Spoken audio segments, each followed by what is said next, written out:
ਸਾਡਾ ਹੈ ਅਨਮੁੱਲ, ਕਦੇ ਨਾ ਲਾਵਾਂਗੇ ਇਸ ਦਾ ਮੁੱਲ, ਨਹੀਂ ਕਰਾਂਗੇ ਜੇ ਮਤਦਾਨ ਹੋਵੇਗਾ ਬਹੁਤ ਵੱਡਾ ਨੁਕਸਾਨ। ਬੁੱਢੇ ਹੋਣ ਭਾਵੇਂ ਜਵਾਨ ਸਾਰੇ ਕਰੋ ਮਤਦਾਨ। ਸਤਿਕਾਰਯੋਗ ਅਧਿਆਪਕ ਸਾਹਿਬਾਨ ਅਤੇ ਮੇਰੇ ਪਿਆਰੇ ਸਾਥੀਓ, ਸਾਰਿਆਂ ਨੂੰ ਮੇਰੇ ਅਤੇ ਮੇਰੇ ਸਦਨ ਵੱਲੋਂ ਪਿਆਰ ਭਰੀ ਸਤਿ ਸ਼੍ਰੀ ਅਕਾਲ।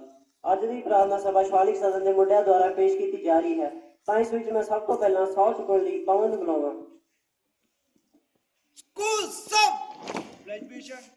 ਭਾਰਤ ਸਾਡਾ ਦੇਸ਼ ਹੈ, ਅਸੀਂ ਸਾਰੇ ਭਾਰਤਵਾਸੀ ਆਪਸ ਵਿੱਚ ਭਾਈਚਾਰੇ ਸਾਨੂੰ ਆਪਣੇ ਜਾਨ ਤੋਂ ਵੱਧ ਪਿਆਰਾ ਹੈ। ਸਾਨੂੰ ਖੁਸ਼ਹਾਲੀ ਦੇ ਸਭ ਦੇ ਦੇਸ਼ ਅਸੀਂ ਸਹਿਯੋਗ ਬਣਨ ਦਾ ਸਦਾ ਯਤਨ ਕਰਦੇ ਰਹਾਂਗੇ। ਅਸੀਂ ਆਪਣੇ ਵੱਡਿਆਂ ਤੇ ਅਧਿਆਪਕਾਂ ਦਾ ਸਦਾ ਆਦਰ ਕਰਦੇ ਰਹਾਂਗੇ ਤੇ ਉਹਨਾਂ ਨਾਲ ਨਿਮਰਤਾ ਦਾ ਆਦਰ ਕਰਾਂਗੇ। ਅਸੀਂ ਆਪਣੇ ਦੇਸ਼ ਅਤੇ ਦੇਸ਼ਵਾਸੀਆਂ ਨੂੰ ਸਦਾ ਉਹਨਾਂ ਦੀ ਆਜ਼ਾਦੀ ਅਤੇ ਸਾਡਾ ਦੁੱਖ ਸ਼ਾਮਿਲ ਹੈ। ਜੈ ਹਿੰਦ। ਸਕੂਲ ਵਿਸ਼। ਹੁਣ ਮੈਂ ਅੱਜ ਦੇ ਵਿਚਾਰ ਲਈ ਮਨਵੀਰ ਨੂੰ ਸਟੇਜ ਤੇ ਸੱਦਾ ਦਿੰਦਾ ਹਾਂ। ਸਾਰਿਆਂ ਨੂੰ ਮੇਰੇ ਵੱਲੋਂ ਸਤਿ ਸ਼੍ਰੀ ਅਕਾਲ। ਮੈਂ ਮਨਵੀਰ ਸਿੰਘ ਅੱਜ ਦਾ ਵਿਚਾਰ ਲੈ ਕੇ ਹਾਜ਼ਰ ਹਾਂ। ਸੋ ਪੇਸ਼ ਹੈ ਮੇਰਾ ਅੱਜ ਦਾ ਵਿਚਾਰ। ਵੋਟਾਂ ਵਿੱਚ ਹਿੱਸਾ ਨਾ ਲੈਣ ਦੀ ਸਭ ਤੋਂ ਵੱਡੀ ਸਜ਼ਾ ਇਹ ਹੈ ਕਿ ਮੂਰਖ ਆਦਮੀ ਤੁਹਾਡੇ ਤੇ ਰਾਜ ਕਰਨ ਲੱਗਦਾ ਹੈ। ਇੱਕ ਵਾਰ ਫਿਰ, ਵੋਟਾਂ ਵਿੱਚ ਹਿੱਸਾ ਨਾ ਲੈਣ ਦੀ ਸਭ ਤੋਂ ਵੱਡੀ ਸਜ਼ਾ ਇਹ ਹੈ ਕਿ ਮੂਰਖ ਆਦਮੀ ਤੁਹਾਡੇ ਤੇ ਰਾਜ ਕਰਨ ਲੱਗਦਾ ਹੈ। ਧੰਨਵਾਦ। ਤਾਂ ਹੁਣ ਮੈਂ ਅੱਜ ਕਵਿਤਾ ਲਈ ਜਸਕੀਰਤ ਨੂੰ ਬੁਲਾਉਣਾ ਹਾਂ। ਸਾਰਿਆਂ ਨੂੰ ਮੇਰੇ ਵੱਲੋਂ ਪਿਆਰ ਭਰੀ ਸਤਿ ਸ਼੍ਰੀ ਅਕਾਲ। ਮੈਂ ਤੁਹਾਡੇ ਸਾਹਮਣੇ ਅੱਜ ਦੀ ਕਵਿਤਾ ਲੈ ਕੇ ਹਾਜ਼ਰ ਹਾਂ। ਸੋ ਪੇਸ਼ ਹੈ ਮੇਰੀ ਅੱਜ ਦੀ ਕਵਿਤਾ। ਵੋਟ ਪਾਉਣ ਵੱਲੋਂ ਸਾਥੀ, ਲੋਕਤੰਤਰ ਦੇ ਬਣੋ ਬਰਾਤੀ। ਇੱਕ ਵੋਟ ਨਾਲ ਕਰੋ ਬਦਲਾਵ, ਨੇਤਾ ਜੀ ਦੇ ਵੱਲੋਂ ਹਾਵ ਭਾਵ। ਸਹੀ ਉਮੀਦਵਾਰ ਦਾ ਕਰੋ ਚੁਣਾਵ, ਬੇਈਮਾਨਾਂ ਨੂੰ ਨਾ ਦੇਵੋ ਮੋਲ ਭਾਵ। ਤੁਹਾਡੀ ਵੋਟ ਤੁਹਾਡੀ ਤਾਕਤ, ਲੋਕਤੰਤਰ ਦੀ ਇਹ ਤਾਕਤ। ਸਵੇਰੇ ਸਵੇਰੇ ਵੋਟ ਦੇ ਕੇ ਆਓ, ਵੋਟਰ ID ਨਾਲ ਲੈ ਕੇ ਜਾਓ। ਉਹ ਇਨਸਾਨ ਦਾ ਕਰੋ ਚੁਣਾਵ, ਜਿਹੜਾ ਲਾਵੇ ਪਾਰ ਦੇਸ਼ ਦੀ ਨਾਵ। ਮਤਦਾਨ ਦੇ ਦਿਨ ਘਰ ਵਿੱਚ ਨਾ ਬਹਿਣਾ, ਨਹੀਂ ਤਾਂ 5 ਸਾਲ ਪਊਗਾ ਸਹਿਣਾ। ਝਾੜੂ ਕਮਲ ਹੱਥ ਜਾਂ ਹਾਥੀ, ਵੋਟ ਦੇ ਕੇ ਬਣੋ ਲੋਕਤੰਤਰ ਦੇ ਸਾਥੀ। ਵੋਟ ਦੇ ਕੇ ਬਣੋ ਲੋਕਤੰਤਰ ਦੇ ਸਾਥੀ। ਧੰਨਵਾਦ। ਵਕਤ ਵੋਟ ਲਈ ਨਿਕਾਲੋ, ਜ਼ਿੰਮੇਦਾਰੀ ਕਦੀ ਨਾ ਟਾਲੋ। ਲੋਕਤੰਤਰ ਦੀ ਸੁਣੋ ਪੁਕਾਰ, ਨਾ ਗਵਾਉਣਾ ਆਪਣਾ ਵੋਟ ਅਧਿਕਾਰ। ਤਾਂ ਹੁਣ ਮੈਂ ਰੋਚਕ ਤੱਤਾਂ ਲਈ ਗੌਰਵ ਨੂੰ ਬੁਲਾਉਣਾ। ਸਾਰਿਆਂ ਨੂੰ ਮੇਰੇ ਵੱਲੋਂ ਪਿਆਰ ਭਰੀ ਸਤਿ ਸ਼੍ਰੀ ਅਕਾਲ। ਮੈਂ ਅੱਜ ਤੁਹਾਡੇ ਸਾਹਮਣੇ ਰੋਚਕ ਤੱਤ ਲੈ ਕੇ ਹਾਜ਼ਰ ਹਾਂ। ਸੋ ਪੇਸ਼ ਹਨ ਅੱਜ ਰੋਚਕ ਤੱਤ। ਭਾਰਤੀ ਇਤਿਹਾਸ ਵਿੱਚ ਅੱਜ ਤੱਕ ਸਭ ਤੋਂ ਘੱਟ ਸਮੇਂ ਤੱਕ ਰਹਿਣ ਵਾਲੀ ਸਰਕਾਰ ਭਾਰਤੀ ਜਨਤਾ ਪਾਰਟੀ ਦੁਆਰਾ 1996 ਵਿੱਚ ਬਣਾਈ ਗਈ, ਜੋ ਕਿ ਸਿਰਫ 13 ਦਿਨ ਤੱਕ ਹੀ ਟਿਕੀ। ਸਾਲ 2004 ਵਿਦਰ ਕਰਨਾਟਕ ਦੀਆਂ ਚੋਣਾਂ ਵਿੱਚ ਸਭ ਤੋਂ ਪੁਰਾਣੇ ਉਮੀਦਵਾਰ ਰਾਮਚੰਦਰ ਵੀਰੱਪਾ ਸਨ, ਜਿਨ੍ਹਾਂ ਦੀ ਉਮਰ 94 ਸਾਲ ਸੀ। ਇੱਕ ਇਲੈਕਸ਼ਨ ਚੋਣ ਮਸ਼ੀਨ ਸਿਰਫ 64 ਮਤਦਾਤਾਂ ਦਾ ਵੋਟ ਲੈ ਸਕਦੀ ਹੈ। ਸਭ ਤੋਂ ਪਿਛੜਿਆ ਚੋਣ ਕੇਂਦਰ ਗਿਰ ਫੋਰੈਸਟ, ਜੋ ਕਿ ਗੁਜਰਾਤ ਵਿੱਚ ਸੀ, ਜਿੱਥੇ ਸਿਰਫ ਇੱਕ ਮਤਦਾਤਾ ਨੇ ਹੀ ਵੋਟ ਪਾਈ ਸੀ। ਇੱਕ ਇਲੈਕਸ਼ਨ ਕਮਿਸ਼ਨਰ ਬਹੁਤ ਹੀ ਤਾਕਤਵਰ ਤੇ ਸੁਤੰਤਰ ਹੁੰਦਾ ਹੈ। ਉਸ ਵਿੱਚ ਇੱਕ ਜੱਜ ਜਿੰਨੀ ਸੁਤੰਤਰਤਾ ਹੁੰਦੀ ਹੈ। ਚੀਫ ਇਲੈਕਸ਼ਨ ਕਮਿਸ਼ਨਰ ਭਾਰਤੀ ਪ੍ਰਧਾਨ ਮੰਤਰੀ ਦੁਆਰਾ ਮੁੱਖ ਮੰਤਰੀ ਦੀ ਸਲਾਹ ਦੁਆਰਾ ਚੁਣਿਆ ਜਾਂਦਾ ਹੈ। ਪਰ ਇੱਕ ਵਾਰੀ ਚੁਣਿਆ ਗਿਆ ਚੀਫ ਇਲੈਕਸ਼ਨ ਕਮਿਸ਼ਨਰ ਪ੍ਰਧਾਨ ਮੰਤਰੀ ਤੇ ਸਰਕਾਰ ਦੁਆਰਾ ਹਟਾਇਆ ਜਾਣਾ ਔਖਾ ਹੈ। ਇੱਕ ਇਲੈਕਸ਼ਨ ਕਮਿਸ਼ਨਰ ਦੁਆਰਾ ਸਭ ਫੈਸਲੇ ਲਏ ਜਾਂਦੇ ਹਨ ਕਿ ਜਦੋਂ ਚੋਣਾਂ ਕਰਾਈਆਂ ਜਾਣ ਤੇ ਕਦੋਂ ਉਹਨਾਂ ਦਾ ਨਤੀਜਾ ਐਲਾਨ ਕੀਤਾ ਜਾਵੇ। ਇਲੈਕਸ਼ਨ ਕਮਿਸ਼ਨਰ ਦੁਆਰਾ ਸਰਕਾਰ ਨੂੰ ਕੁਝ ਹਦਾਇਤਾਂ ਦਿੱਤੀਆਂ ਜਾਂਦੀਆਂ ਹਨ ਤਾਂ ਕਿ ਸਰਕਾਰ ਆਪਣੀ ਤਾਕਤ ਦਾ ਗਲਤ ਇਸਤੇਮਾਲ ਨਾ ਕਰੇ। ਜਦੋਂ ਚੋਣਾਂ ਕਰਵਾਈਆਂ ਜਾ ਰਹੀਆਂ ਹੋਣ, ਉਦੋਂ ਸਰਕਾਰੀ ਮੁਲਾਜ਼ਮ ਇਲੈਕਸ਼ਨ ਕਮਿਸ਼ਨਰ ਦੀਆਂ ਹਦਾਇਤਾਂ ਅਨੁਸਾਰ ਹੀ ਕੰਮ ਕਰਦੇ ਹਨ, ਨਾ ਕਿ ਸਰਕਾਰ ਦੀਆਂ। ਧੰਨਵਾਦ।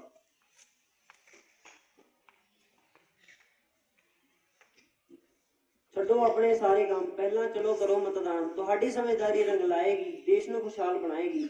ਹੁਣ ਮੈਂ ਅੱਜ ਦੇ ਖੂਬਸੂਰਤ ਵਿਸ਼ੇ ਲਈ ਦੀਪਕ ਨੂੰ ਬੁਲਾਉਣਾ।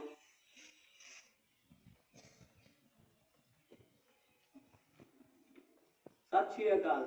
ਮੈਂ ਅੱਜ ਤੁਹਾਡੇ ਸਾਹਮਣੇ ਇੱਕ ਵਿਸ਼ਾ ਲੈ ਕੇ ਹਾਜ਼ਰ ਹਾਂ, ਜਿਸ ਦਾ ਸਿਰਲੇਖ ਹੈ ਲੋਕਤੰਤਰ ਦੀ ਮਜ਼ਬੂਤੀ ਲਈ ਵੋਟ ਦੀ ਸਹੀ ਵਰਤੋਂ ਜ਼ਰੂਰੀ। ਸੋ ਪੇਸ਼ ਹੈ ਮੇਰਾ ਅੱਜ ਦਾ ਵਿਸ਼ਾ। ਇਸ ਨੂੰ ਸਾਡੇ ਦੇਸ਼ ਦੀ ਤਰਾਸਦੀ ਹੀ ਕਿਹਾ ਜਾ ਸਕਦਾ ਹੈ ਕਿ ਇੱਥੇ ਭ੍ਰਿਸ਼ਟਾਚਾਰ, ਬੇਈਮਾਨੀ, ਅਤੇ ਅਪਰਾਧ ਹਮੇਸ਼ਾ ਸਿਆਸਤ ਤੇ ਭਾਰੂ ਰਹੇ ਹਨ। ਸਾਲ 2009 ਵਿੱਚ ਚੁਣੀ ਗਈ ਦੇਸ਼ ਦੀ ਸੰਸਦ ਦੇ ਕੁੱਲ 543 ਮੈਂਬਰਾਂ ਵਿੱਚੋਂ 162 ਜਾਂ ਇੰਜ ਕਹਿ ਲਈਏ ਕਿ 30% ਮੈਂਬਰ ਅਜਿਹੇ ਹਨ ਜਿਨ੍ਹਾਂ ਵਿਰੁੱਧ ਅਪਰਾਧਿਕ ਮਾਮਲੇ ਦਰਜ ਹਨ। ਇਹਨਾਂ ਵਿੱਚੋਂ 76 ਮੈਂਬਰਾਂ ਵਿਰੁੱਧ ਕਤਲ, ਬਲਾਤਕਾਰ, ਡਕੈਤੀ ਅਤੇ ਅਗਵਾ ਕਰਨ ਵਾਲੇ ਗੰਭੀਰ ਮਾਮਲੇ ਦਰਜ ਹਨ। ਸਾਲ 2004 ਵਿੱਚ ਚੁਣੀ ਗਈ ਸੰਸਦ ਵਿੱਚ ਇਹ ਗਿਣਤੀ 129 ਸੀ। ਸਮੇਂ ਦੇ ਨਾਲ ਇਹ ਗਿਣਤੀ ਘਟਣ ਦੀ ਬਜਾਏ ਵੱਧ ਰਹੀ ਹੈ। ਦੇਸ਼ ਦੀ ਕੋਈ ਵੀ ਰਾਜਨੀਤਿਕ ਪਾਰਟੀ ਅਜਿਹੀ ਨਹੀਂ ਹੈ ਜਿਹੜੀ ਅਜਿਹੇ ਮੈਂਬਰਾਂ ਤੋਂ ਸੱਖਣੀ ਹੋਵੇ। ਸੂਬਿਆਂ ਦੀ ਸਥਿਤੀ ਵੀ ਕੁਝ ਅਜਿਹੀ ਹੀ ਹੈ। ਦੇਸ਼ ਦਾ ਕੋਈ ਵੀ ਸੂਬਾ ਅਜਿਹਾ ਨਹੀਂ ਹੈ ਜਿਸ ਦੇ ਸਾਰੇ ਸੰਸਦ ਮੈਂਬਰ ਗੈਰ ਅਪਰਾਧੀ ਹੋਣ। ਦੱਖਣੀ ਰਾਜਾਂ ਵਿੱਚ ਇਹ ਵਰਤਾਰਾ ਬਾਕੀ ਰਾਜਾਂ ਨਾਲੋਂ ਵੱਧ ਹੈ। ਸੂਬਿਆਂ ਦੀਆਂ ਵਿਧਾਨ ਸਭਾਵਾਂ ਦੀ ਸਥਿਤੀ ਵੀ ਬਿਹਤਰ ਨਹੀਂ ਹੈ। ਦੇਸ਼ ਦੇ ਸਾਰੇ ਰਾਜਾਂ ਦੀਆਂ ਵਿਧਾਨ ਸਭਾਵਾਂ ਦੇ ਕੁੱਲ 4032 ਮੈਂਬਰ ਹਨ, ਜਿਨ੍ਹਾਂ ਵਿੱਚੋਂ 1264 ਮੈਂਬਰਾਂ ਖਿਲਾਫ ਅਪਰਾਧਿਕ ਮਾਮਲੇ ਦਰਜ ਹਨ। ਇੰਜ ਸਥਿਤੀ ਘੱਟ ਗੰਭੀਰ ਨਹੀਂ ਹੈ ਕਿਉਂਕਿ ਅਸੀਂ ਉਹਨਾਂ ਲੋਕਾਂ ਦੀ ਗੱਲ ਕਰ ਰਹੇ ਹਾਂ ਜਿਨ੍ਹਾਂ ਨੇ ਦੇਸ਼ ਨੂੰ ਸਹੀ ਢੰਗ ਨਾਲ ਚਲਾਉਣ ਲਈ ਕਾਨੂੰਨ ਬਣਾਉਣੇ ਅਤੇ ਲਾਗੂ ਕਰਨੇ ਹੁੰਦੇ ਹਨ। ਸਮੇਂ-ਸਮੇਂ ਤੇ ਭਾਰਤ ਦੇ ਚੋਣ ਕਮਿਸ਼ਨ ਦਾ ਰੋਲ ਸ਼ਲਾਘਾਯੋਗ ਰਿਹਾ ਹੈ। ਕਮਿਸ਼ਨ ਨੇ ਕੇਂਦਰ ਸਰਕਾਰ ਨੂੰ ਅਜਿਹਾ ਕਾਨੂੰਨ ਬਣਾਉਣ ਵਾਸਤੇ ਲਿਖਿਆ ਸੀ ਜਿਸ ਤਹਿਤ ਅਪਰਾਧਿਕ ਪਿਛੋਕੜ ਵਾਲਿਆਂ ਨੂੰ ਟਿਕਟ ਨਾ ਦਿੱਤੀ ਜਾਵੇ। ਕਮਿਸ਼ਨ ਦੇ ਇਸ ਸੁਝਾਅ ਦਾ ਬਹੁਤੀਆਂ ਸਿਆਸੀ ਪਾਰਟੀਆਂ ਨੇ ਇਹ ਕਹਿ ਕੇ ਵਿਰੋਧ ਕੀਤਾ ਸੀ ਕਿ ਉਹਨਾਂ ਦੇ ਮੈਂਬਰਾਂ ਵਿਰੁੱਧ ਝੂਠੇ ਮਾਮਲੇ ਦਰਜ ਕੀਤੇ ਜਾਂਦੇ ਹਨ। ਚੋਣ ਕਮਿਸ਼ਨ ਨੇ ਇਸ ਦਾ ਹੱਲ ਦੱਸਿਆ ਕਿ ਸਿਰਫ ਉਸੇ ਵਿਅਕਤੀ ਨੂੰ ਟਿਕਟ ਦੇਣ ਤੋਂ ਨਾ ਕੀਤੀ ਜਾਵੇ ਜਿਸ ਉੱਤੇ ਚੋਣਾਂ ਤੋਂ ਘੱਟੋ-ਘੱਟ 6 ਮਹੀਨੇ ਪਹਿਲਾਂ ਮਾਮਲਾ ਦਰਜ ਹੋਇਆ ਹੋਵੇ ਅਤੇ ਇਸ ਤੋਂ ਇਲਾਵਾ ਅਦਾਲਤ ਵੱਲੋਂ ਉਸ ਵਿਅਕਤੀ ਵਿਰੁੱਧ ਦੋਸ਼ ਆਇਦ ਕੀਤੇ ਜਾ ਚੁੱਕੇ ਹੋਣ। ਇਹ ਗੱਲ ਵੀ ਨਹੀਂ ਮੰਨੀ ਗਈ। ਸਪਸ਼ਟ ਹੈ ਕਿ ਬਹੁਤੀਆਂ ਸਿਆਸੀ ਪਾਰਟੀਆਂ ਨਹੀਂ ਚਾਹੁੰਦੀਆਂ ਕਿ ਅਪਰਾਧੀਆਂ ਨੂੰ ਸਿਆਸਤ ਤੋਂ ਦੂਰ ਰੱਖਿਆ ਜਾਵੇ। ਇੰਜ ਅੰਤਿਮ ਜ਼ਿੰਮੇਵਾਰੀ ਦੇਸ਼ ਦੇ ਵੋਟਰਾਂ ਦੇ ਮੋਢਿਆਂ ਤੇ ਹੀ ਆ ਜਾਂਦੀ ਹੈ, ਜਿਨ੍ਹਾਂ ਵਿੱਚ ਅਜੇ ਜਾਗਰੂਕਤਾ ਦੀ ਘਾਟ ਹੈ। ਉਹਨਾਂ ਚੋਂ ਕੁਝ ਨੇ ਅੱਜ ਤੱਕ ਆਪਣੀ ਵੋਟ ਦੀ ਤਾਕਤ ਨੂੰ ਸਮਝਿਆ ਹੀ ਨਹੀਂ ਹੈ। ਚੋਣ ਕਮਿਸ਼ਨ ਵੱਲੋਂ ਕੀਤੇ ਗਏ ਸਰਵੇਖਣ ਵਿੱਚ ਵੋਟ ਪੈਣ ਦੀ ਘੱਟ ਪ੍ਰਤੀਸ਼ਤਤਾ ਦਾ ਮੁੱਖ ਕਾਰਨ ਵੋਟਰਾਂ ਦੀ ਇਹ ਮਾਨਸਿਕਤਾ ਹੈ ਕਿ ਸਿਰਫ ਇੱਕ ਵੋਟ ਨਾਲ ਕੋਈ ਫਰਕ ਨਹੀਂ ਪਵੇਗਾ। ਕਮਿਸ਼ਨ ਨੇ ਟੀਚਾ ਲਿਖਿਆ ਹੈ ਕਿ ਇਸ ਵਾਰ ਵੋਟਰਾਂ ਨੂੰ ਵੱਧ ਤੋਂ ਵੱਧ ਵੋਟਾਂ ਪਾਉਣ ਵੱਲ ਪ੍ਰੇਰਿਤ ਕੀਤਾ ਜਾਵੇ ਅਤੇ ਸਾਲ 2016 ਵਿੱਚ 2004 ਨਾਲੋਂ 10 ਤੋਂ 15% ਵੱਧ ਵੋਟਾਂ ਪੈਣ। ਕਮਿਸ਼ਨ ਦੀਆਂ ਹਦਾਇਤਾਂ ਤੇ ਕੌਮੀ ਵੋਟਰਾਂ ਦਿਵਸ ਮਨਾਇਆ ਗਿਆ ਅਤੇ ਵੋਟਰ ਜਾਗਰੂਕਤਾ ਰੈਲੀਆਂ ਕੀਤੀਆਂ ਗਈਆਂ। ਇਸ ਲਈ ਕਮਿਸ਼ਨ ਬੇਸ਼ੱਕ ਸ਼ਲਾਘਾ ਦਾ ਪਾਤਰ ਹੈ, ਪਰ ਮੁੱਖ ਮੁੱਦਾ ਇਹ ਹੈ ਕਿ ਜਿਸ ਆਜ਼ਾਦੀ ਅਤੇ ਲੋਕਤੰਤਰ ਨੂੰ ਹਾਸਲ ਕਰਨ ਲਈ ਭਾਰੀ ਕੀਮਤ ਚੁਕਾਉਣੀ ਪਈ ਸੀ, ਉਸ ਦਾ ਆਧਾਰ ਸਿਰਫ ਇਹੀ ਤਾਂ ਸੀ ਕਿ ਦੇਸ਼ ਦੇ ਹਰ ਨਾਗਰਿਕ ਨੂੰ ਆਪਣੀ ਸਰਕਾਰ ਚੁਣਨ ਦਾ ਅਧਿਕਾਰ ਮਿਲੇ। ਜੇ ਕਿਸੇ ਨੂੰ ਉਸੇ ਦਾ ਅਧਿਕਾਰ ਦੇਣ ਲਈ ਭਲੂਣ ਕੇ ਜਗਾਉਣਾ ਪਵੇ ਤਾਂ ਉਸ ਤੋਂ ਵੱਡੀ ਤਰਾਸਦੀ ਭਲਾ ਕੀ ਹੋ ਸਕਦੀ ਹੈ। ਸਾਨੂੰ ਇਹ ਗੱਲ ਸਮਝਣੀ ਪਵੇਗੀ ਕਿ ਜਿਹੜਾ ਨੇਤਾ ਪੈਸੇ ਦੇ ਕੇ ਸਾਡੀ ਵੋਟ ਖਰੀਦਣ ਦੀ ਕੋਸ਼ਿਸ਼ ਕਰ ਰਿਹਾ ਹੈ, ਉਹ ਸਭਾ ਕੁਝ ਨਿੱਜੀ ਲਾਭ ਲਈ ਕਰਦਾ ਹੈ। ਉਹ ਭਵਿੱਖ ਵਿੱਚ ਨਾ ਦੇਸ਼ ਪ੍ਰਤੀ ਵਫਾਦਾਰ ਹੋ ਸਕਦਾ ਹੈ ਤੇ ਨਾ ਹੀ ਦੇਸ਼ ਦੇ ਨਾਗਰਿਕਾਂ ਦੇ ਹੱਕਾਂ ਦੀ ਗੱਲ ਕਰ ਸਕਦਾ ਹੈ। ਉਹ ਅਜਿਹਾ ਇਸ ਲਈ ਕਰਦਾ ਹੈ ਤਾਂ ਜੋ ਉਹ ਅਗਲੇ 5 ਸਾਲ ਦੇਸ਼ ਨੂੰ ਲੁੱਟ ਸਕੇ। ਸ਼ਰਾਬ ਅਤੇ ਪੈਸੇ ਬਦਲੇ ਵੋਟਾਂ ਪਾਉਣ ਦਾ ਰੁਝਾਨ ਰੋਕਣ ਲਈ ਬੇਸ਼ੱਕ ਕਮਿਸ਼ਨ ਸਖਤੀ ਵਰਤ ਰਿਹਾ ਹੈ, ਪਰ ਇਹ ਵੀ ਸਿਰਫ ਵੋਟਰਾਂ ਦੀ ਮਰਜ਼ੀ ਨਾਲ ਹੀ ਰੁਕ ਸਕਦਾ ਹੈ। ਬੇਸ਼ੱਕ ਜ਼ਿਆਦਾਤਰ ਸਿਆਸੀ ਪਾਰਟੀਆਂ ਦਾ ਮੁੱਖ ਮੁੱਦਾ ਦੇਸ਼ ਦੀ ਤਰੱਕੀ ਜਾਂ ਕੌਮ ਖੁਸ਼ਹਾਲੀ ਦੀ ਬਜਾਏ ਸਿਰਫ ਰਾਜ ਸੱਤਾ ਦਾ ਮੁੱਖ ਭੋਗਣ ਤੱਕ ਹੀ ਸੀਮਿਤ ਹੈ, ਪਰ ਇਸ ਗੱਲ ਨੂੰ ਵੀ ਝੁਠਲਾਇਆ ਨਹੀਂ ਜਾ ਸਕਦਾ ਕਿ ਜਿਵੇਂ-ਜਿਵੇਂ ਦੇਸ਼ ਦੇ ਨਾਗਰਿਕ ਜਾਗਰੂਕ ਹੋ ਰਿਹਾ ਹੈ, ਇਹਨਾਂ ਪਾਰਟੀਆਂ ਨੂੰ ਲੋਕਾਂ ਦੇ ਹਿੱਤ ਵਾਲੇ ਕਾਨੂੰਨ ਬਣਾਉਣ ਲਈ ਮਜਬੂਰ ਹੋਣਾ ਪੈ ਰਿਹਾ ਹੈ। ਜੇ ਅਜਿਹਾ ਨਾ ਹੁੰਦਾ ਤਾਂ ਸੂਚਨਾ ਦਾ ਅਧਿਕਾਰ, ਸੇਵਾ ਦਾ ਅਧਿਕਾਰ ਅਤੇ ਮਨਰੇਗਾ ਅਧਿਕਾਰ ਦੇਣ ਵਾਲੇ ਕਾਨੂੰਨ ਹੋਂਦ ਵਿੱਚ ਨਾ ਆਉਂਦੇ। ਲੋਕਤੰਤਰ ਦਾ ਸਿਧਾਂਤ ਕਦੇ ਵੀ ਖੋਖਲਾ ਨਹੀਂ ਹੁੰਦਾ। ਭਾਰਤ ਵਿੱਚ ਵੀ ਅਜਿਹਾ ਨਹੀਂ ਹੈ। ਇਹ ਸਿਰਫ ਦੇਸ਼ ਦੇ ਨਾਗਰਿਕਾਂ ਦੀ ਅਣਗਹਿਲੀ ਹੀ ਹੈ ਕਿ ਜਿਨ੍ਹਾਂ ਨੇ ਵੋਟ ਪਾਉਣ ਦੇ ਅਧਿਕਾਰ ਨੂੰ ਹੀ ਅਣਗੌਲਿਆ ਕਰ ਛੱਡਿਆ ਹੈ। ਜਿਸ ਦਿਨ ਇਹਨਾਂ ਨੂੰ ਸਹੀ ਨੁਮਾਇੰਦਾ ਚੁਣਨ ਦੀ ਜਾਂਚ ਆ ਗਈ, ਉਸ ਦਿਨ ਭਾਰਤੀ ਲੋਕਤੰਤਰ ਵਿੱਚ ਨਵੀਂ ਜਾਨ ਪੈ ਜਾਵੇਗੀ ਅਤੇ ਫਿਰ ਦੇਸ਼ ਦੀ ਤਰੱਕੀ ਆਪ ਮੂਹਰੇ ਹੋਵੇਗੀ। ਧੰਨਵਾਦ।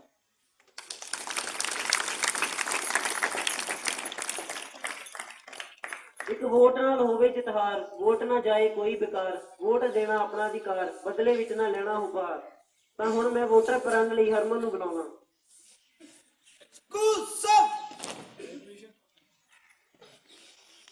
ਅਸੀਂ ਭਾਰਤ ਦੇ ਨਾਗਰਿਕ ਲੋਕਤੰਤਰ ਵਿੱਚ ਵਿਸ਼ਵਾਸ ਰੱਖਦੇ ਹੋਏ ਪ੍ਰਣ ਕਰਦੇ ਹਾਂ ਕਿ ਅਸੀਂ ਆਪਣੇ ਦੇਸ਼ ਦੀਆਂ ਲੋਕਤਾਂਤਰਿਕ ਪਰੰਪਰਾਵਾਂ ਨੂੰ ਬਣਾਏ ਰੱਖਾਂਗੇ ਅਤੇ ਸੁਤੰਤਰ ਨਿਰਪੱਖ ਅਤੇ ਸ਼ਾਂਤੀਪੂਰਨ ਚੋਣ ਦੀ ਗਰਿਮਾ ਨੂੰ ਬਰਕਰਾਰ ਰੱਖਦੇ ਹੋਏ ਅਸੀਂ ਆਪਣੇ ਵੋਟ ਦੇ ਅਧਿਕਾਰ ਦਾ ਨਿਡਰ ਹੋ ਕੇ ਅਤੇ ਧਰਮ ਵਰਗ ਜਾਤੀ ਸਮੁਦਾਇ ਭਾਸ਼ਾ ਜਾਂ ਕਿਸੇ ਲਾਲਚ ਦੇ ਪ੍ਰਭਾਵ ਤੋਂ ਬਿਨਾਂ ਇਸਤੇਮਾਲ ਕਰਾਂਗੇ। ਜੈ ਹਿੰਦ।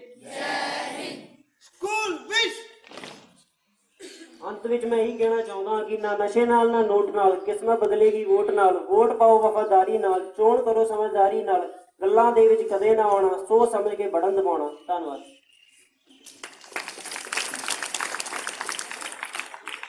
ਹੁਣ ਮੈਂ ਲਵਨੀਤ ਸਰ ਨੂੰ ਸਟੇਜ ਤੇ ਸੱਦਾ ਦੇਣਾ।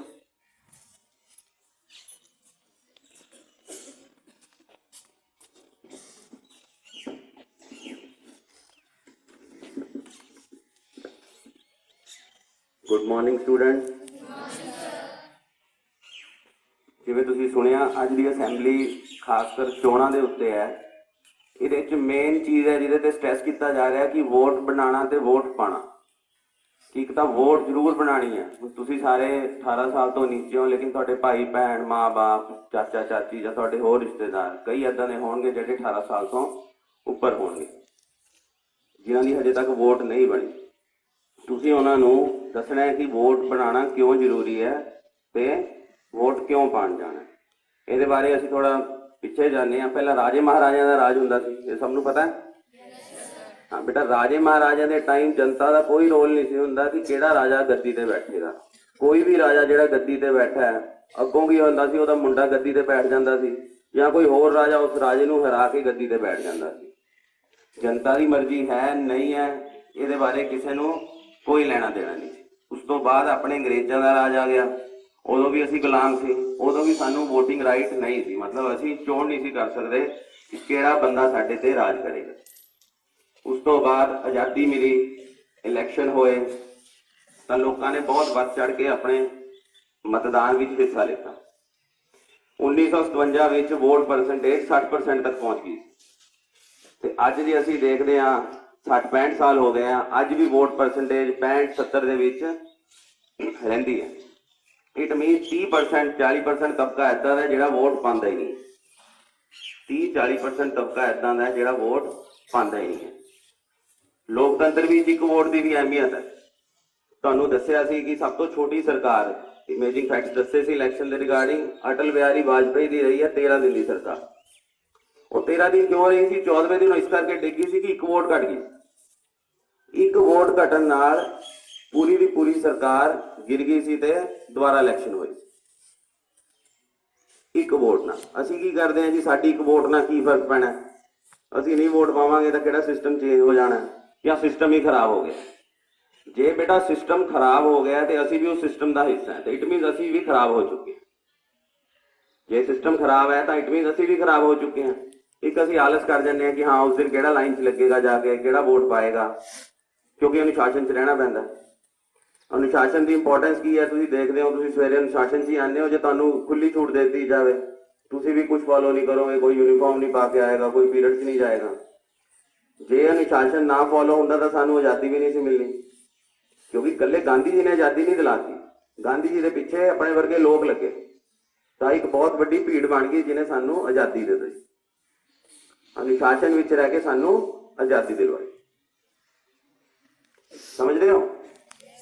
ਠੀਕ ਹੈ। ਇਸ ਕਰਕੇ ਵੋਟ ਪਾਣੀ ਬਹੁਤ ਜ਼ਰੂਰੀ ਹੈ। ਪਹਿਲਾਂ ਤਾਂ ਵੋਟ ਬਣਾਉਣ ਲਈ ਸਭ ਨੂੰ ਕਹਿਣਾ ਆਪਣੇ ਰਿਸ਼ਤੇਦਾਰ ਭਾਈ ਭੈਣ ਨੂੰ, ਤੇ ਜਿਹੜੇ 16 ਬੱਚੇ ਸਿਲੈਕਟ ਹੋਏ ਜਿਨ੍ਹਾਂ ਨੇ ਵੋਟ ਪਾਣੀ, ਉਹਨਾਂ ਨੇ ਇਸ ਸਾਲ ਵੋਟ ਜ਼ਰੂਰ ਪਾਣੀ ਹੈ।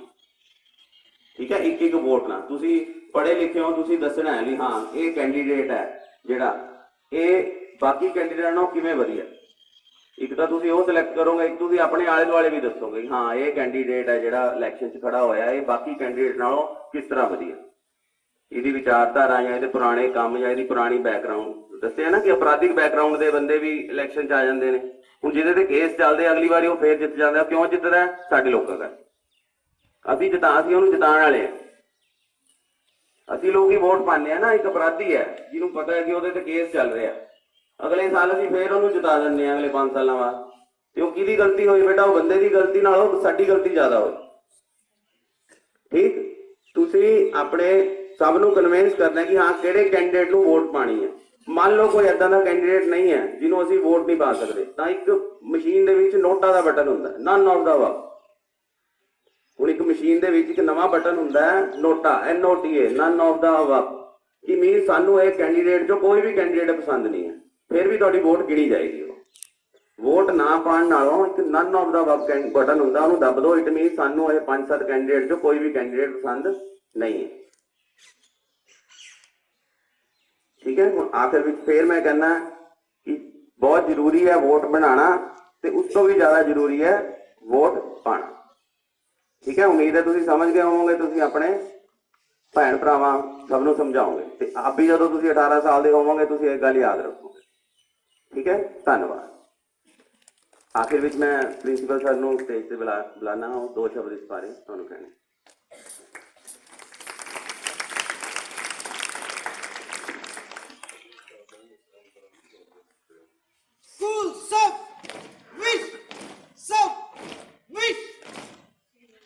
बेटे, जैसे आप लोगों ने देखा आज की पूरी असेंबली इलेक्शन और वोटर सिस्टम से रिलेटेड है। लवनीश सर ने भी आपको बहुत अच्छी बातें बताई। मैं भी आपको इसी में जो बताया है उन्होंने एक दो बातें जोड़ना चाहता हूँ। एक तो आप लोगों को ये ध्यान रखना है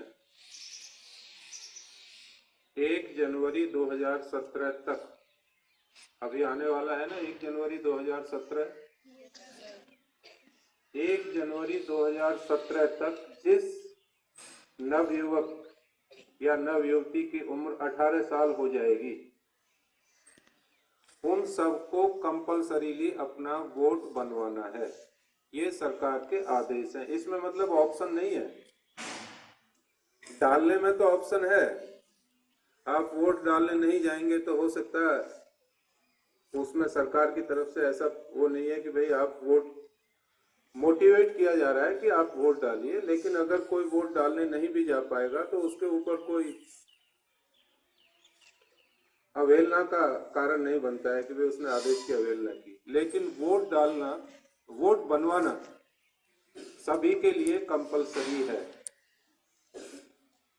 ये बातें सभी स्कूलों में डिस्ट्रिक्ट डीसी साहब की तरफ से ऑर्डर जारी किए गए हैं,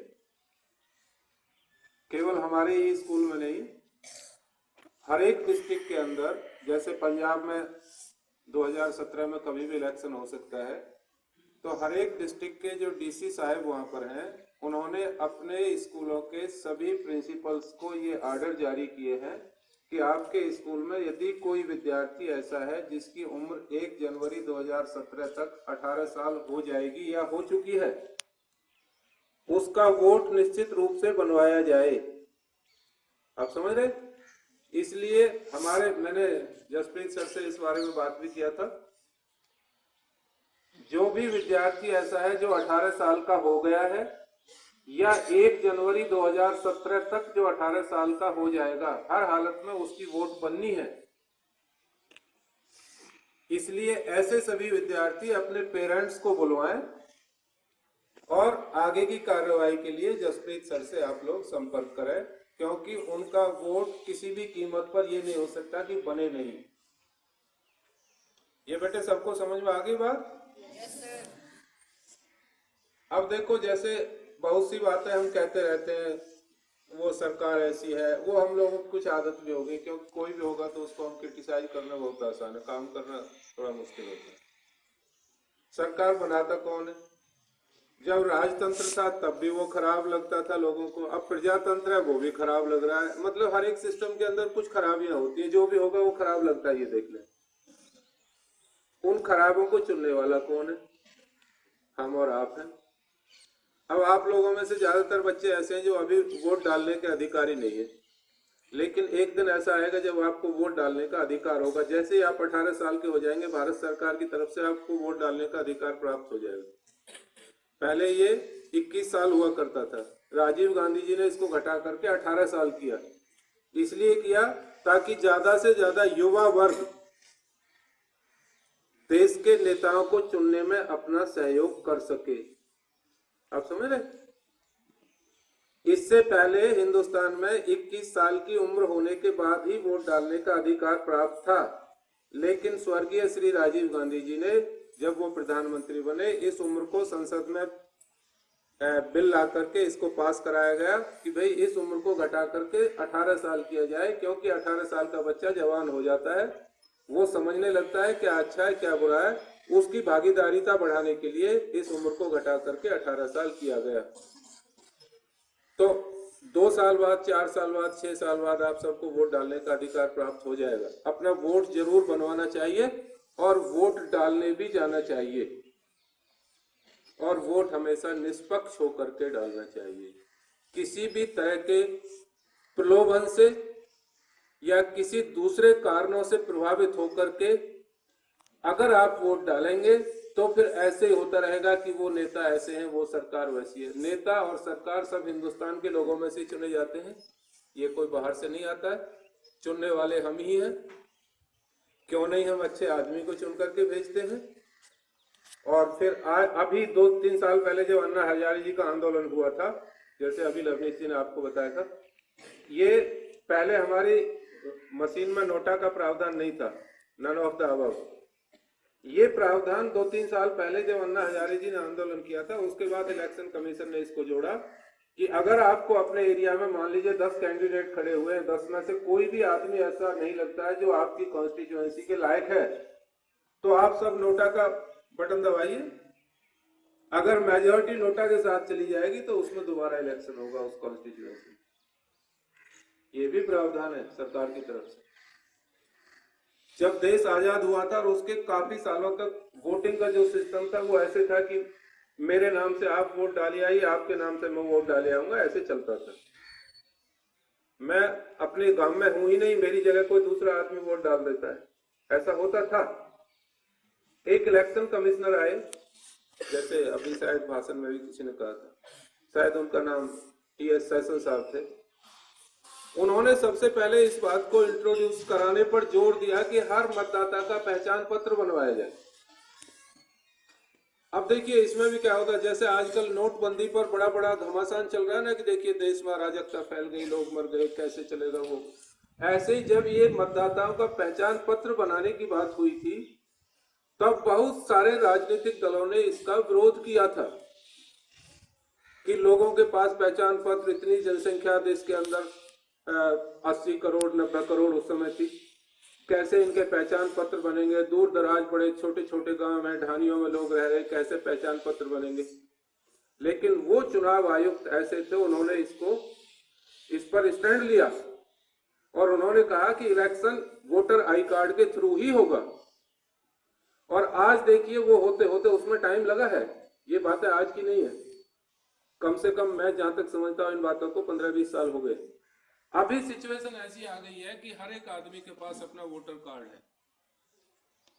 जब आप जाते हैं लाइन लगा करके आप अपना वोटर कार्ड साथ लेके जाते हैं, उसका उद्देश्य ये है मेरे वोट का अधिकार किसी दूसरे को नहीं है, मैं अपने वोट का खुद इस्तेमाल करूंगा। अगर मैं वोट डालने जाता हूं, अपना पहचान पत्र साथ में लेके जाऊंगा, मेरे पास उसकी इलेक्शन जो वोटर लिस्ट होती है उसमें मेरा नाम होगा, वो मेरा आई कार्ड से मेरी शक्ल पहचानेंगे, तब मुझे वोट वहां डालने दिया जाए। तो ये इसलिए किया गया था ताकि किसी के मत का, किसी के वोट का दुरुपयोग नहीं हो सके। तो ऐसा नहीं है कि सरकार में बैठे हुए या सरकारी तंत्र में बैठे हुए लोग इन चीजों पर अमल नहीं करते। बहुत अच्छे लोग हैं जिनकी वजह से बड़े अच्छे अच्छे सुधार होते रहते हैं, और उन्हीं सुधारों की वजह से समय समय पर परिस्थितियां बदल जाती हैं। मैंने अभी आपसे कहा था कि जब आप बड़े हो जाएंगे, या जैसे किसी के माँ बाप अशिक्षित हैं, अनपढ़ आदमी को कई बार पता नहीं होता है कि क्या है दुनिया में, क्या चल रहा है। आपका वहां एक ड्यूटी बन जाती है कि आप अपने माँ बाप को, आप अपने घर में जो दूसरे मेंबर्स हैं उनको आप गाइड कर सकते हैं, उनको समझा सकते हैं कि कौन कैंडिडेट अच्छा है, कौन कैंडिडेट बुरा है, आपको किसको वोट डालना है, किसको वोट नहीं डालना है। और निष्पक्षता की जहां तक मैं बात कर रहा हूं कि बिना किसी बाहरी प्रभाव के, कभी कभी क्या होता है, जैसे अभी एक बच्चा अपने स्पीच में कह रहा था, जब वोटिंग के समय लोग छोटे छोटे लालचों में, वो जैसे आपको कुछ थोड़े से पैसे दे देंगे, या कोई भी जैसे आपको कोई मदरा पान का, शराब का मतलब ऑफर दे देंगे। ये ऐसे इश्यूज हैं जिनसे कि आप एक इतने छोटे लालच में एक इतना बड़ा गलत कार्य करने जा रहे हैं, जिससे कि फिर बाद में केवल ये कोसने की नेता ऐसे नेता वैसे हैं, उसके अलावा कोई चारा नहीं बचता है। अब आप कहेंगे कि साहब लालच तो होता है, बिना लालच के तो आदमी चलता ही नहीं। अगर कोई नेता ये कहता है कि साहब मैं आपके गांव में, आपके यहाँ पर ब्लॉक में एक कॉलेज बनवाऊंगा, एक स्कूल बनवाऊंगा, आपके यहाँ की सड़कों को सबको अच्छी दुरुस्त कराऊंगा, आपके यहाँ पानी बिजली की व्यवस्था अच्छी कराऊंगा, ये लालच ठीक है। इसलिए ठीक है क्योंकि ये आपका केवल एक अकेले का नहीं है, ये पूरे उस समाज के लिए है। सड़कें बनेंगी, पानी की व्यवस्था होगी, बिजली की व्यवस्था होगी, स्कूल कॉलेज अच्छे होंगे, मैं आपके एजुकेशन का स्टैंडर्ड अच्छा करूंगा, स्कूल्स में टीचर्स अपॉइंट करवाऊंगा अगर मैं वहाँ एजुकेशन मिनिस्टर बनता हूं तो। ये भी हमारे लालच है, क्यों? इनसे हमारा भला होना है। बट ये लालच किसी व्यक्ति विशेष के लिए नहीं है, ये लालच पूरे समाज के लिए है। इसलिए इस तरह की जो बातें हैं वो समाज के लिए अगर कोई व्यक्ति करता है, इसका मतलब वो समाज हित का कार्य कर रहा है। और आपको केवल एक दिन कहे कि एक छोटा सा लालच देकर के कि आप ये ले लीजिए और मेरा वोट डाल दीजिए, ऐसा कभी भी नहीं करना चाहिए, क्योंकि उससे आपकी जिंदगी कटने वाली नहीं है। आपकी जिंदगी किससे कटेगी? जब आप पढ़ लिख करके कुछ बनेंगे, आपको कुछ सुख सुविधाएं मिलेंगी, तो आप आगे बढ़ेंगे। तो ये बात बेटे आपको अपने, जो कहीं पर ऐसा है कि माँ बाप यदि अशिक्षित है तो उनको समझानी चाहिए। अब आप में से हो सकता है बहुत से बच्चे ऐसे उनको खुद को ही पता नहीं होगा। इसका बेटे तरीका ये होता है कि ये ज्ञान है, एक दिन में नहीं आता है। कुछ तो देखो आपके सोशल साइंस के सिलेबस में भी है, स्कूल्स में हर जगह सिस्टम है पॉलिटिकल साइंस का कि उसमें कुछ पोर्शन होता है, उससे पढ़ करके आपको ज्ञान होता है। दूसरा, आप न्यूज़पेपर पढ़ करके उससे ज्ञान अर्जित कर सकते हैं। तीसरा, आपके अंदर क्या है, विश्लेषण करने की क्षमता होनी चाहिए। एक छोटे बच्चे, 13 साल का बच्चा, बताइए हिस्ट्री वाले अकबर राजा कब बन गए थे, किस उम्र में? 13 साल की उम्र में यदि अकबर बादशाह बन सकते हैं और सारे भारत पर रूल कर सकते हैं, क्या जिस समय अकबर 13 साल की उम्र में राजा बने होंगे, उनसे बड़ी उम्र के वहां पर लोग या सेनापति नहीं होंगे, वो भी राजा बन सकते थे? लेकिन उस व्यक्ति के अंदर ऐसी काबिलियत थी जिससे सबको लगता था कि यही वो व्यक्ति है जो सब कुछ कंट्रोल कर सकता है, जो शासन को चला सकता है। 13 साल का बच्चा यदि बादशाह बन सकता है, तो यहाँ पर जो बच्चा खड़ा हुआ है, हमारे यहाँ तो 6ठी क्लास में एडमिशन की उम्र 9 से 13 साल है, यानी 9 से छोटा बच्चा तो आता ही नहीं है। 9, 10, 11, 12, 13 तक का कोई भी बच्चा आ सकता है। ये बात मैं आपको इसलिए बता रहा हूं कि ये जो सोचने समझने और विश्लेषण की क्षमता है, ये केवल उम्र से नहीं बढ़ती है। ये विश्लेषण की क्षमता आपके ये अंदर से होती है। ये इसका डायरेक्ट कोई उम्र से डायरेक्ट कोरिलेशन नहीं है कि 80 साल का या 60 साल का आदमी है तो उसकी विश्लेषणात्मक क्षमता ज्यादा होगी और 15 साल का बच्चा है तो उसकी विश्लेषणात्मक क्षमता कम होगी, ऐसा नहीं है। इंटेलिजेंस का भी उससे कोई संबंध नहीं है। मनोवैज्ञानिकों के अनुसार 5 साल की उम्र तक बच्चे का लगभग जितना 95% दिमाग होता है वो विकसित हो चुका होता है, 5% बाकी उसमें धीरे धीरे बाद में होता है। तो ये जो चीजें हैं आपके अंदर पहले होंगी, तब आप किसी दूसरे को बता सकते हैं। अगर आपको दीन दुनिया का पता नहीं है बेटा, लाइब्रेरी में जाकर के न्यूज़पेपर पढ़ेंगे नहीं। मैंने पिछले साल लाइब्रेरियन सर को स्पेशल कहा था कि आप न्यूज़पेपर्स की संख्या बढ़ाइए, और उन्होंने बढ़ाई। मैंने ये भी कहा था कि जैसे ही छुट्टी होगी हर हाउस का एक बच्चा अपने हाउस में एक न्यूज़पेपर लेके जाएगा। अब तुम बता दो कितने बच्चे ले जा रहे होंगे। और दूसरे दिन वो बच्चा उस न्यूज़पेपर को हाउस में से वापस ला करके लाइब्रेरियन साहब के पास जमा कराएगा, अगले दिन फिर ले जाएगा। अगर आप न्यूज़पेपर पढ़ते नहीं है तो बताइए आपका दून दुनिया का पता कैसे चलेगा? आप तो अंधेरी कोठरी में रह रहे हैं। फिर तो पहले अपने आप को अपडेट करना सीखिए। पता रहना चाहिए कि दुनिया में क्या हो रहा है। और जो आपके सोशल साइंस में पढ़ाया जाता है ना, ये चुनाव प्रक्रिया सारी उसमें है, कौन कैसे चुना जाता है, वो बहुत लंबा काम है, उसको वहां पढ़ करके आपको ज्ञान हो जाता है। फिर तीसरी बात जो हमने बताई है, आपके अंदर, आपके दिमाग में विश्लेषण करने की क्षमता होनी चाहिए। अच्छा क्या है, बुरा क्या है, अच्छा और बुरा आपकी अंतर आत्मा जो कहती है आप वो कीजिए। वोट की जहां तक मैं बात कह रहा हूं, कोई कहता है हर पार्टी दूसरे को बुरा बताती है, भाई ये डेमोक्रेसी की परिभाषा ही है, क्योंकि उनको तो इलेक्शन लड़ना है। अगर मैं इलेक्शन में खड़ा हूं तो मैं दूसरे को बुरा बताऊंगा, दूसरा खड़ा है तो मुझे बुरा बताएगा, मेरे अंदर जितनी कमियां हैं या नहीं है उन सबको उजागर करेगा, मैं उसकी करूंगा। ये उनकी कल्चर है, हम उसको कोई बुरा भी नहीं मानते, क्योंकि उनका वो एक कैरिकुलम है उनकी। आपकी या हमारी अंतर आत्मा क्या कहती है कि हमें कौन अच्छा दिखाई दे रहा है, केवल शॉर्ट टर्म उसकी प्लानिंग है या लॉन्ग टर्म प्लानिंग है। शॉर्ट टर्म प्लानिंग ये है कि इलेक्शन से पहले दिन आ गए गांव में, सबके वहां एक एक साड़ी बांट दी गई, एक एक सूट बांट दिया गया, कल वोट हमें डाल दीजिए। This is short term gain, और यहीं से बर्बादी शुरू होती है। इलेक्शन से पहले दिन कोई आदमी आ जाता है, सारे गांव में जितने भी पियक्कड़ हैं उन सबको कह देता है कि आज फ्री शराब पिलाई जाएगी, कल वोट हमारी डाल देना। ये शॉर्ट टर्म गेन है। आप समझ रहे हैं मैं क्या कह रहा हूँ? गांव में आ गया एक आदमी, उनका कोई ठेकेदार, सबको 500 रुपए दे दिए कि हर मतदाता को 500 रुपए दे दीजिए, सुबह हमारी वोट डाल देना। और हमने केवल 500 रुपए के लालच में अगर वोट डाल देते हैं तो ये हमारा शॉर्ट टर्म गेन है, और यहीं से हमारा सिस्टम खराब होना शुरू होता है। कहते रहते हैं, चलता रहता है, लेकिन जब तक आदमी खुद जागरूक नहीं होगा, और इन सब की जड़ है बेटे शिक्षा। आप लोग शिक्षित हैं और अच्छे शिक्षित बनिए, अच्छे बुरे में फर्क करना समझिए, किसी के बहकावे में मत आइए, कौन किसको अच्छा कह रहा, कौन किसको बुरा कह रहा, वो कल्चर है।